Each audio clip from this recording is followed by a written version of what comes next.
안녕하세요. 글 쓰는 부들 동고 엄마입니다. 오늘은 제가 여러분들이 글을 쓰실 때 참고하면 좋을 그런 작법서라든지 에세이에 대해서 조금 소개를 드리도록 할게요.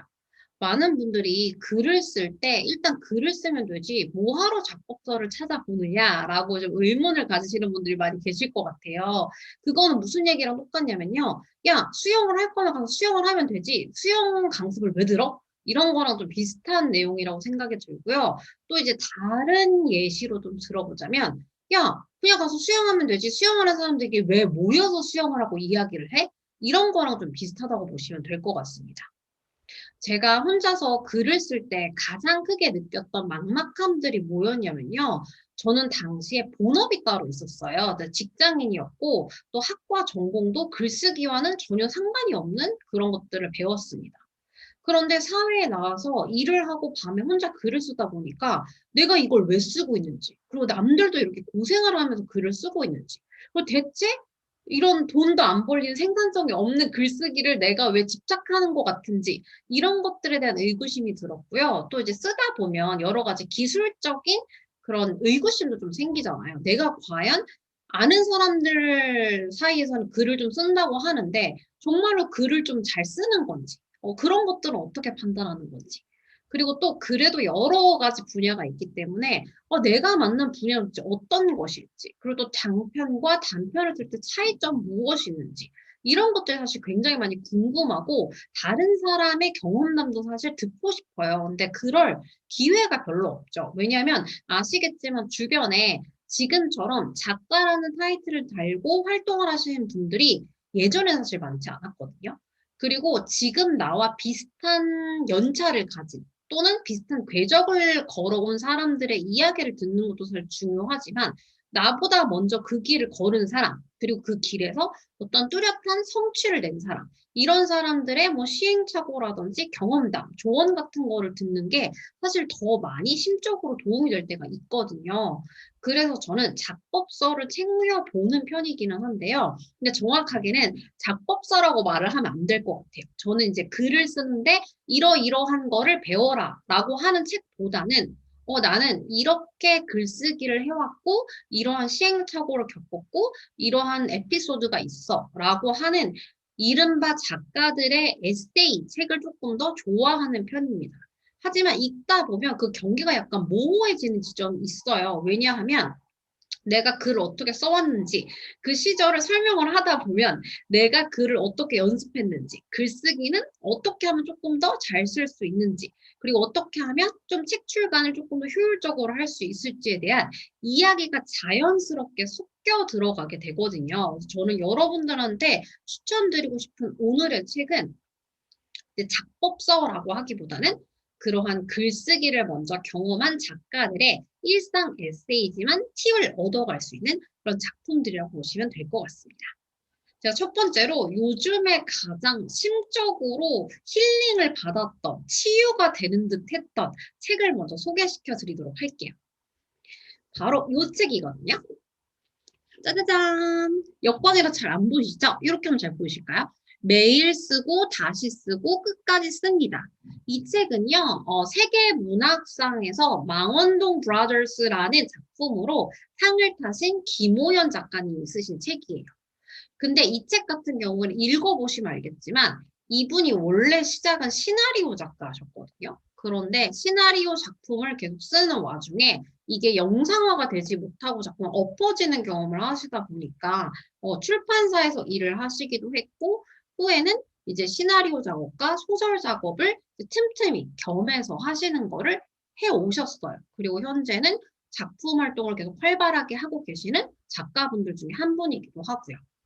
근데 제가 왜 이 책을 보면서 치유를 많이 받았냐면 사실 글을 쓰다 보면 마감을 위해서 또는 동기부여, 강제성을 위해서 공모전에 기존 작가라 할지라도 프로 작가라 할지라도 도전을 많이 하게 돼요. 특히나 저 같은 경우에는 에세이만 쓰는 게 아니라 요즘에는 소설 쓰기에 조금 더 비중을 많이 두고 있다 보니까 그러한 공모전에 지원을 많이 하게 되는데 당연히 한 번에 잘 안 되죠. 그런데 제가 이제 그런 상을 타신 분들을 보면서 드는 생각은, 저분들은 운이 좋게 한 번에 되신 걸까? 그리고 그런 상을 탔을 때까지 어떤 시행착오를 겪었을까? 그리고 상을 탈 때 연락이라는 걸 받게 되잖아요. 그럴 때 그런 감이 오나? 이런 것들을 되게 궁금했었는데 이분의 경험이 쭉 들어가 있습니다. 그리고 1, 2년이 아니고요. 거의 한 10년, 20년에 가까운 글쓰기 습작 생활에 그런 뭔가 실패담과 성공담들이 모두 담겨 있어서 저는 그거를 보면서 아, 나만 이렇게 힘들게 글쓰기를 하는 건 아니구나. 많은 사람들이 이러한 과정을 겪는구나. 그리고 심지어 세계문학상 수상을 하신 작가분들도 이렇게 많이 힘들어 하셨구나라는 것들을 조금 배웠습니다. 그래서 나만 힘든 게 아니다라는 거를 듣는 것 또한 어느 순간엔 좀 조언이자 뭔가 치유가 되는 효과가 있는 것 같아요. 그래서 저는 이 책을 요즘에 읽으면서 조금 많이 그러한 위안을 좀 많이 받게 됐고요. 그리고 그 다음으로 소개시켜 드릴 책은요. 저와 개인적인 친분이 조금 있다고 말씀드릴 수 있는 조영주 작가님의 자, 좋아하는 게 너무 많아도 좋아 라고 하는 에세이입니다. 정확하게 이 책은요, 덕후의 라이프를 조금 위주로 다루고 있지만 이 조용주 작가님 역시 세계문학상 대상을 수상하신 작가님이셔서 그런지 몰라도 글쓰기 하다가 슬럼프가 왔을 때 그런 것들에 대한 내용이 일상생활에 아주 녹아져 있어요. 그래서 저는 틈틈이 이 책을 보면서 아, 작가의 일상생활은 이런 거구나. 글쓰기가 쉽지 않구나. 그리고 글을 쓰면서 만나는 사람들과의 교류가 이런 것들이 도움이 되는구나. 라는 것들을 조금 많이 배우게 되는 것 같습니다. 그래서 실질적으로 작법이라기보다는 작가의 일상생활, 그리고 또 작가 이외에도 사실 요즘에 본캐, 부캐 있잖아요. 그래서 덕후로서 활동하는 작가님의 모습을 볼 수 있어서 굉장히 좋고요. 당연히 사비로 구입해서 본 책입니다. 그 다음에 소개시켜 드릴 책은요. 책을 제가 너무 멀리 넣은 것 같아요. 지금 제가 챙겨오지 않았는데 난 공포소설가라는 책도 있습니다. 전건우 작가님께서 쓰신 책인데요. 이 작가님의 이력은 조금 독특해요. 무슨 얘기냐?